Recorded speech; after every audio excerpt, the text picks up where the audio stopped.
Hello there, a very good evening and welcome to another edition of Primetime News on TV1. I'm Charlene Benedict for the News First team.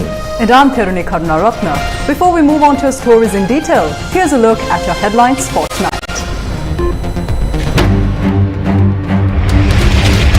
249 kilograms of heroin found on board a vessel that set sail from Kudavella.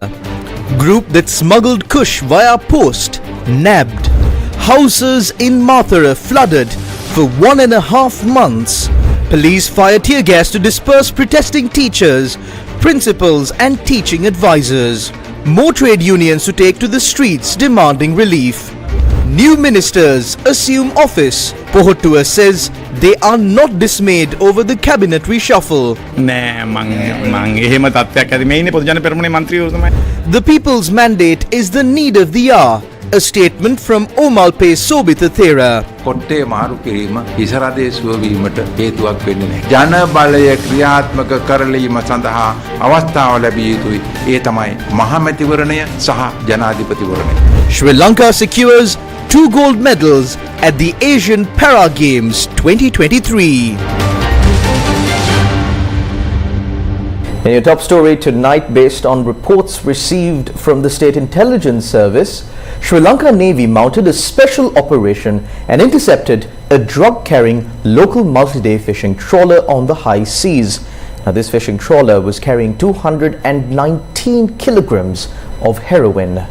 The country's police spokesperson said that the drug operation is carried out by a notorious drug peddler based in the south of Sri Lanka.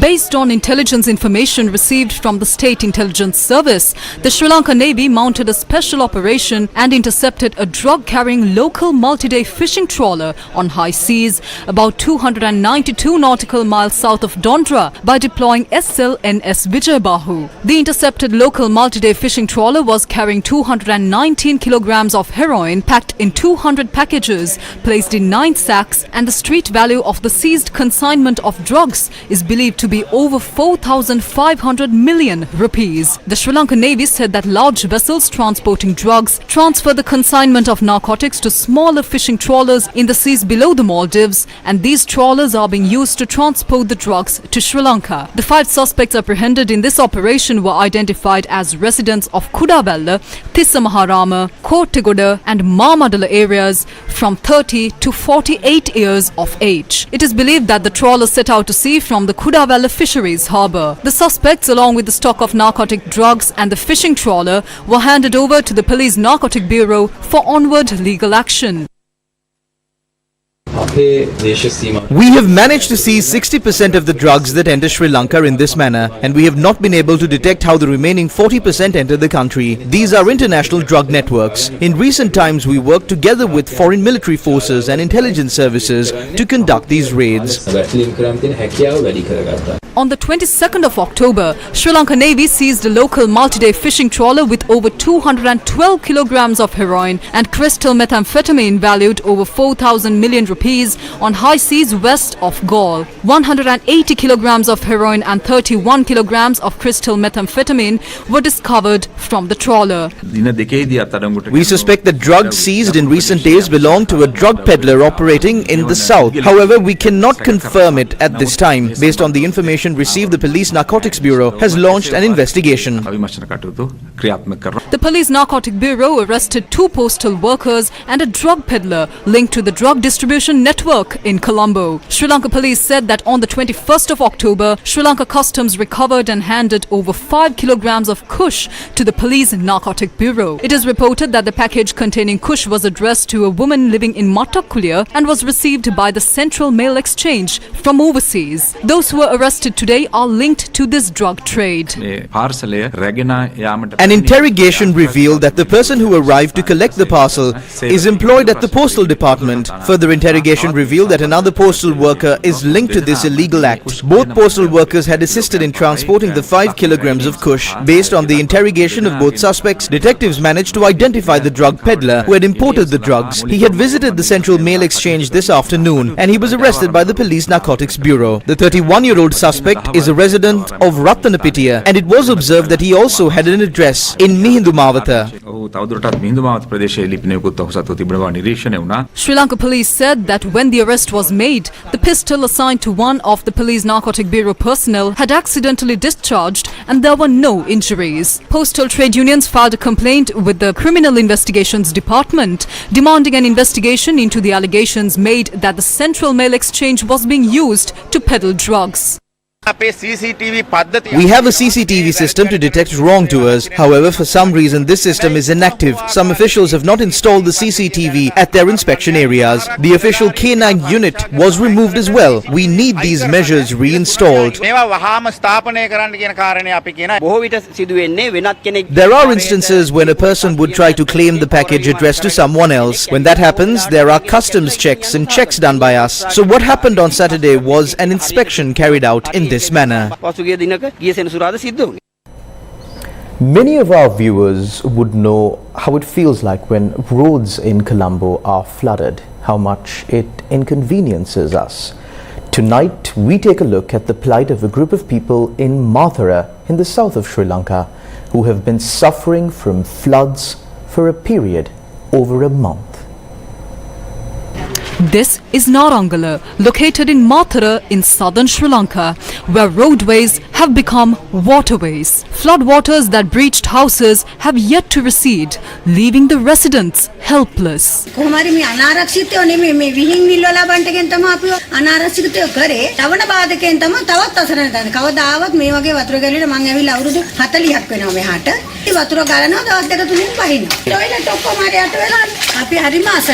The people from Thalgahagoda, Indulgoda, Thaniyadoda, Rattinda, Manandugoda, Velaldugoda, Kudalagoda, Sonadaragoda and Hannagala are facing the same fate. Their homes are flooded. These villages were flooded thrice in over a month.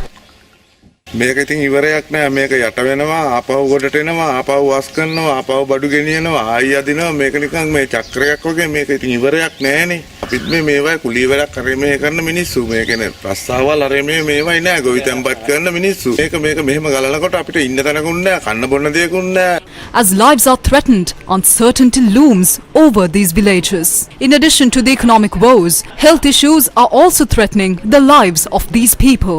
වාර තුනක් ආවද තුන්වෙනි වාර තමයි මේ ආවේ තුන්වෙනි වාරේ තාම අවසානයක් නෑ දැන් මේ තාමත් ගලනවා තව ටිකක් දවස් යනකොට වෙලාවක් යනකොට අපිට අර මහත්ය ආපු තැනින් එන්න හම්බෙන්නේ නෑ මොකද කීමුල්ලෝ ඉන්න මෙතන පාරක් බඩමුට්ටු හෙට් ඉතින් මොනවා කරන්නද මේව රිපෙයාර් කරගන්න තරම් වත්කමකුත් අපිට දැන් නෑ රස්සාවකුත් නෑ ජීවත් වෙන්න ක්‍රමයකුත් නෑ මේවට ඉතින් කොහොමද කන්න බොන්න ටික විතරයි ඉතින් අපිට ওই පාර්සලයක් දුන්නයි කියලා මේක සෑහීමකටපත් වෙන්න බෑ ඉතින් බලධාරියෙක් එන්නේ නෑ බලධාරියෙක් අහන්නේ නෑ මේ පැත්තට එන්නේ නෑ මේක අනාරක්ෂකයි කියනවා මේ ඇවිල්ලා මහත්තයෝ ගම් වතුර මවලා තියෙන්නේ මේක ඒ කියන්නේ කරදිය බාධකේ දැම්මට පස්සේ මේ වතුර තද වෙනවා. These people are now even prepared to abandon their homes.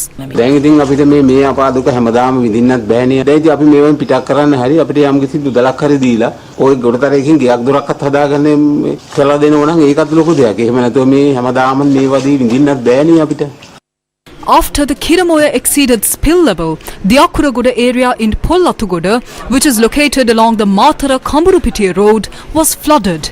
Today, people pass the villages of Tihagoda, Battiya and Vallathota by boat. Several other areas including Kithalagama East, Karagoda, Uyangoda and Kadduva in Kamburupitiya remain flooded. Military personnel are the only sign of relief for the people in these areas as they deliver food, water and assist in transportation.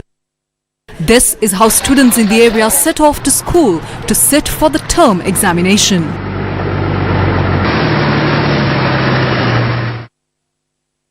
Power and Energy Minister Kanchana Wijesekara, Speaker Mahinda Yapa Abewardana, Government MP Nipuna Ranawaka and Karunadasa Kodituaku, Opposition MP Buddhika Patirana, Dalasalaha Peruma and Veerasumana Veerasinghe hail from the Mathura district. In recent times, many meetings took place and a decision was also reached to remove a section of the salinity barrier built across the Nilvala River. What happened to these decisions?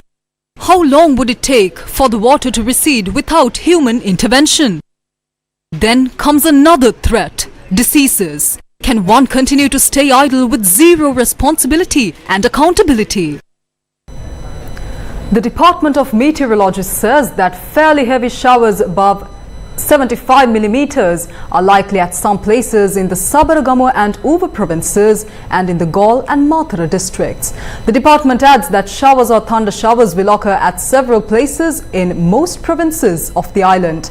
Now the general public is requested to take adequate precautions to minimize damages caused by temporary localized strong winds and lightning during thunder showers. Now on to more local news. Sri Lanka police used tear gas and water cannons to disperse a group of teachers who marched to the Ministry of Education demanding the long-standing salary problems and other issues in the teaching profession be resolved. The protest march, jointly organized by trade unions consisting of teachers, principals and teaching advisors, commenced this afternoon near the Buddhadasa Stadium in Palavatta. The police who obstructed the protest march deployed tear gas and water cannons to disperse the teachers, principals and teachers' advisors.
Despite the tear gas and water cannons, the group marched towards the Ministry of Education.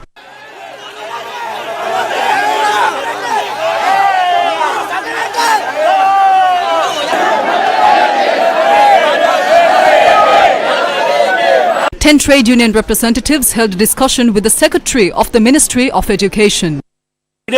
As a result of 120 days of struggle, we were given only 1/3 of our salary. We have come today to ask for the remaining 2/3. Also, collecting money from parents and collecting money for education should be stopped immediately.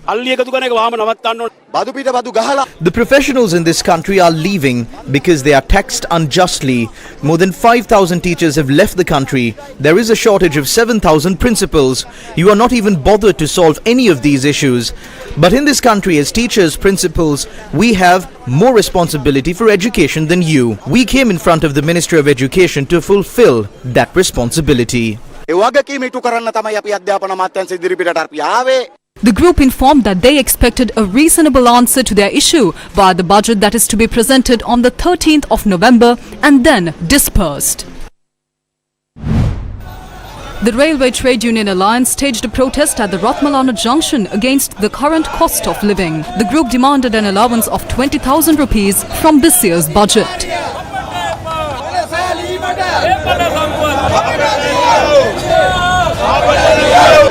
It has been 4 years since the government came into power. During these 4 years, not even 5 cents of a salary increase was made. The price of goods is increasing day by day. The prices of fuel increased. The price of cooking gas increased. Everything has increased. The people cannot live on this salary.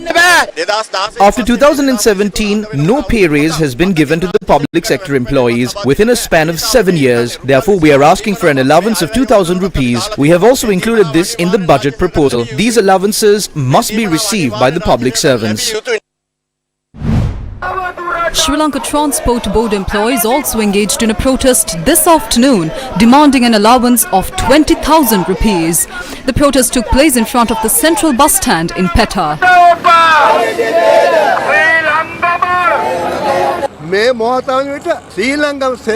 SLTB workers cannot survive on this salary as they too face many economic difficulties.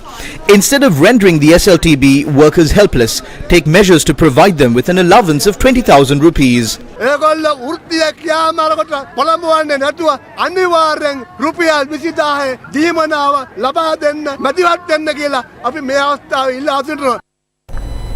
The three cabinet ministers whose positions were shuffled assumed duties at their respective ministries this morning. The Sri Lanka Podujana Peramuna had expressed displeasure over the move to shuffle cabinet ministers. However, the SLPP parliamentarian Arundhika Fernando, who attended the event where Minister Mahinda Amaravira assumed office, said that it was the party secretary's personal opinion.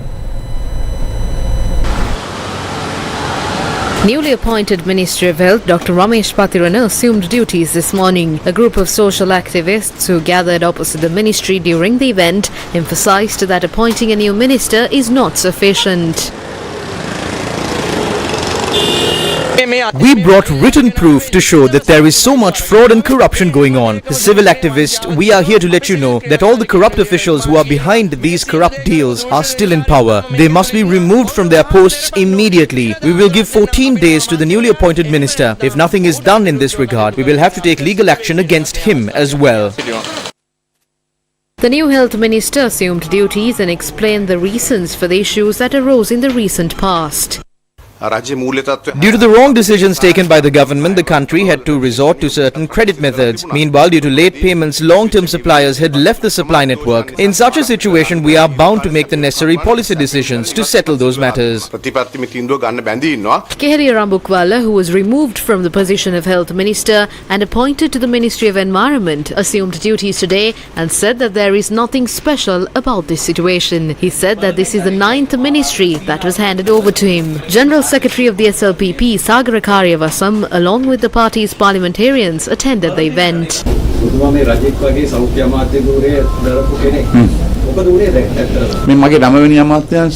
This is my 9th ministry. If I get another ministry tomorrow, you will ask me the same question once again. Cabinet shuffles are nothing new. It is nothing unnatural either. I believe that I was asked to assume duties in this ministry now because the subject of environment has been recognized globally as an important area.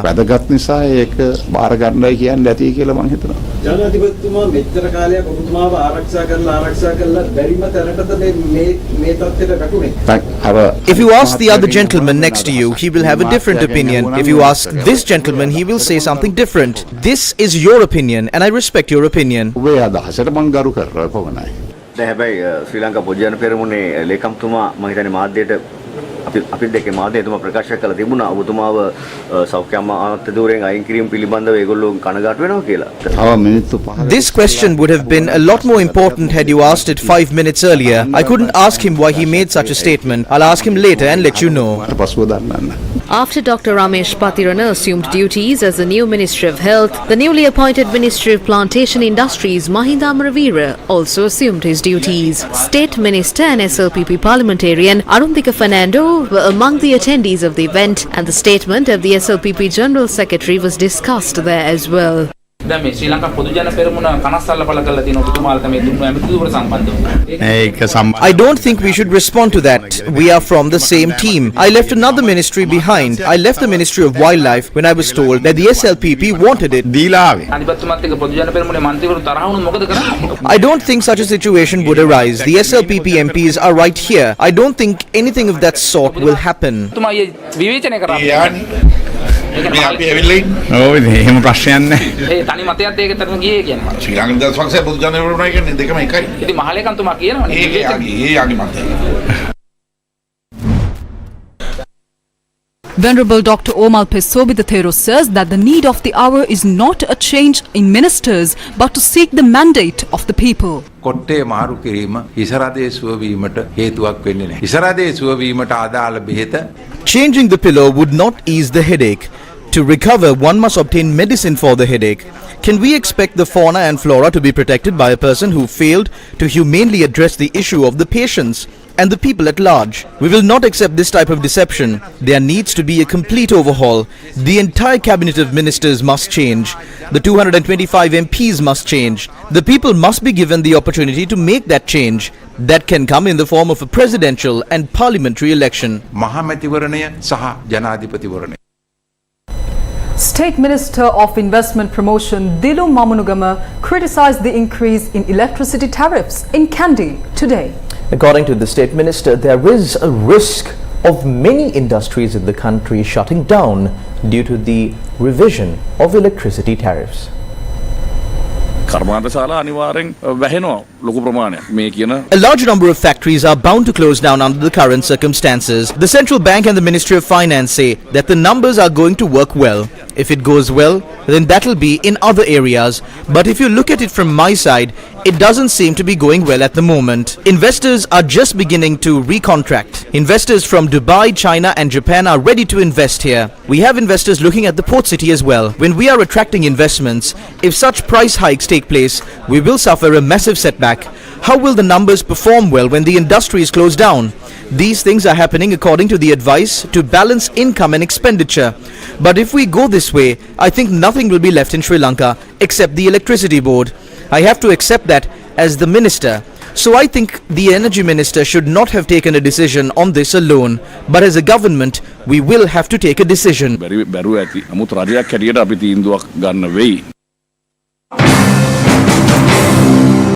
Here is an analysis by MP Professor Charita Herath regarding the SLPP's criticism of the government that they themselves put in power. When those who put the mandate of the people aside are brought and placed in high positions in the country, it is useless to shout about the things that are happening in the beginning. This is something we know about. Please keep this recorded. Even if it is said that half the country would be sold off, there are some who would raise their hands in favor and later say that they were not aware that such a thing would happen. They will whine about it to the media, saying that they never thought Ranil Wickremesinghe would do such a thing. There is nothing to whine about. The group of parliamentarians who have the power are the ones controlling the cabinet. Cabinet is basically run by this set of ministers who have power. So if the cabinet is not properly appointed, there is only a small thing to be done. All you have to do is to inform the ministers to refrain from voting, and thereafter things will change. Even if it is said that half the country will be sold off, around 100 MPs would vote in favor of it.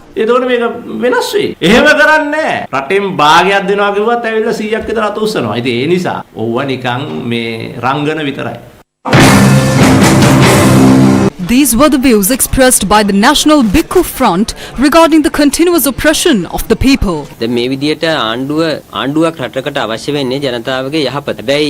A country needs a government for the benefit of the people, but the people will no longer need a government that makes the people suffer.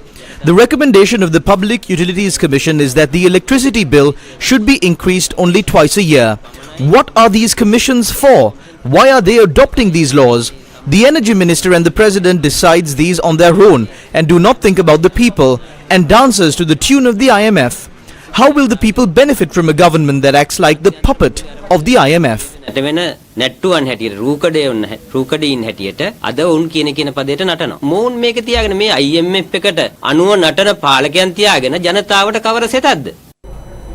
An annual report by the US Department of Defense to the US Congress details that China is considering using Sri Lanka as part of its global military supply chain.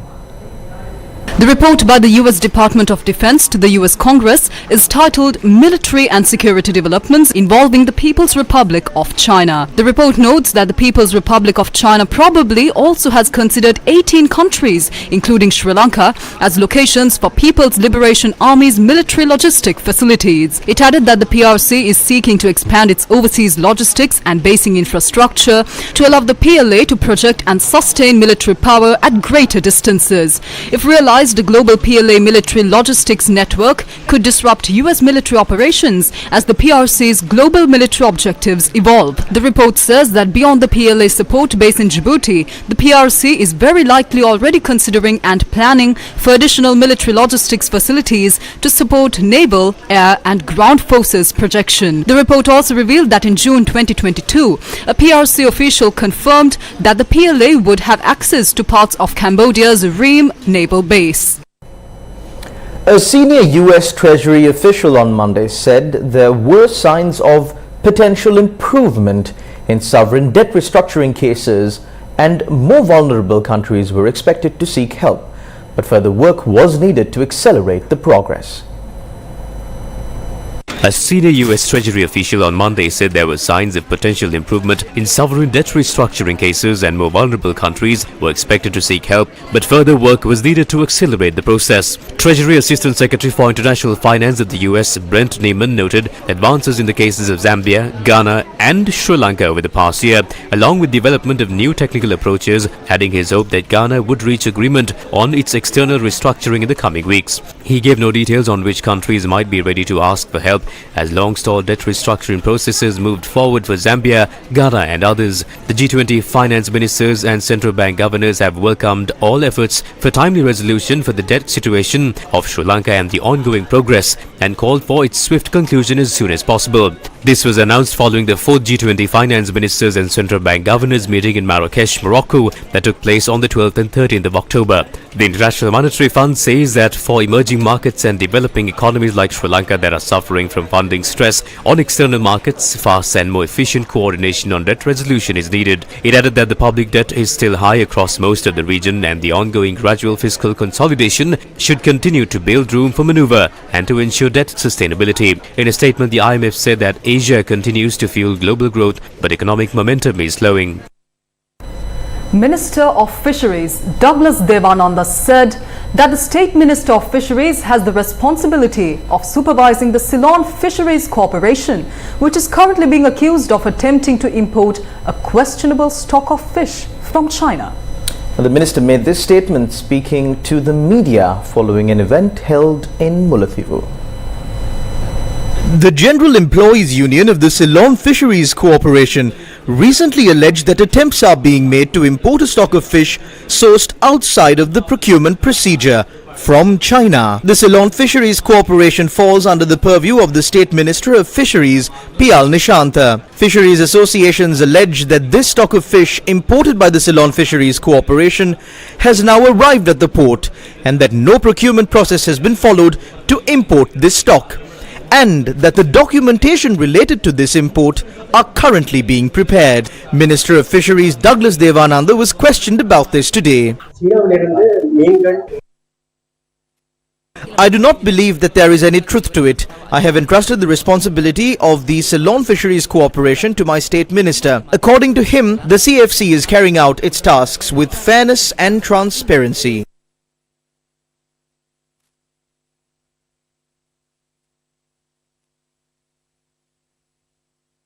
The instruction given to the Ceylon Fisheries Corporation is that the import of fish should take place in such a way that Sri Lankan fishermen are not affected. I have said that it is possible to import fish that are not sufficiently available in seas surrounding the country. I have said that it must be done legally. That is how it should be imported. That is how they said they imported the fish. I don't see anything wrong with that.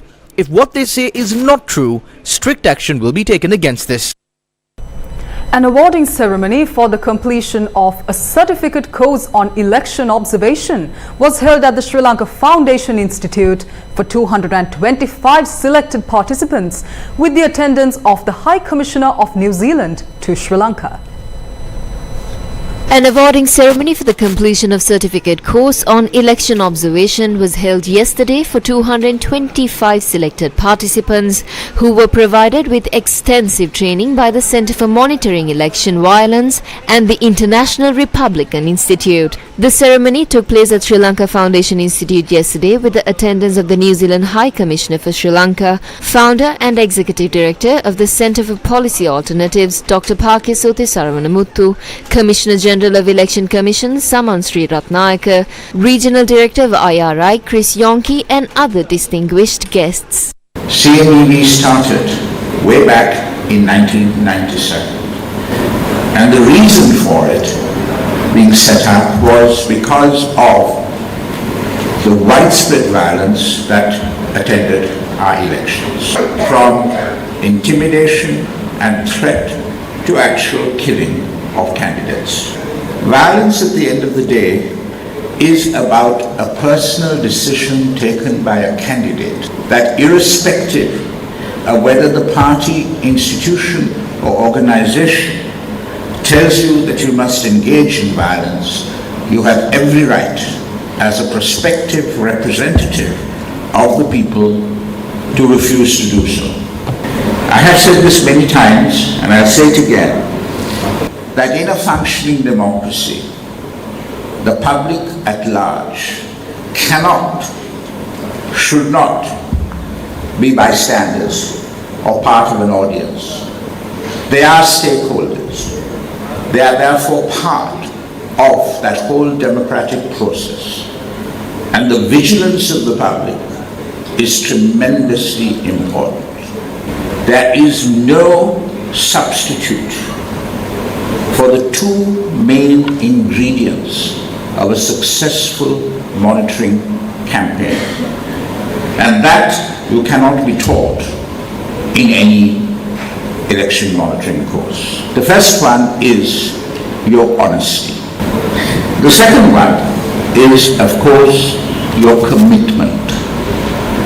So we have an opportunity to rewrite, to redefine the way our democracy operates in this country, to clean it up, to restore its full integrity. Election monitoring is therefore a pivotal part of that process. He further mentioned that he hopes for a violence-free behavior in the upcoming election and also emphasized on how pivotal election monitoring is in order to redefine how democracy operates in the country.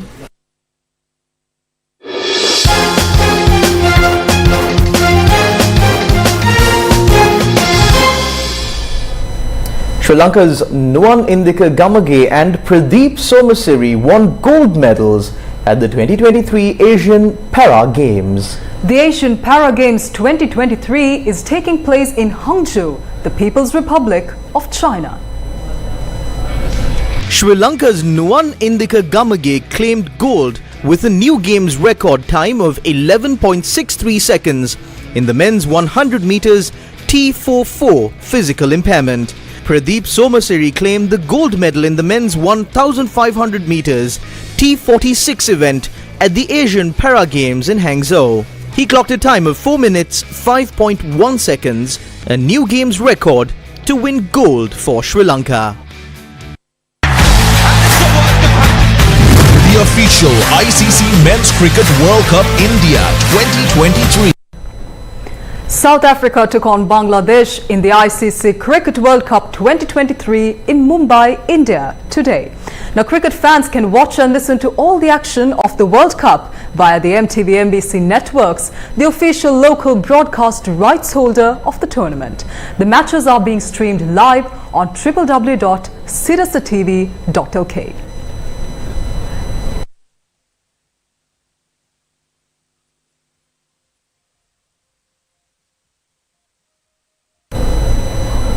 And that's a wrap of Primetime News on TV1 for tonight. Thank you very much for watching. Good night.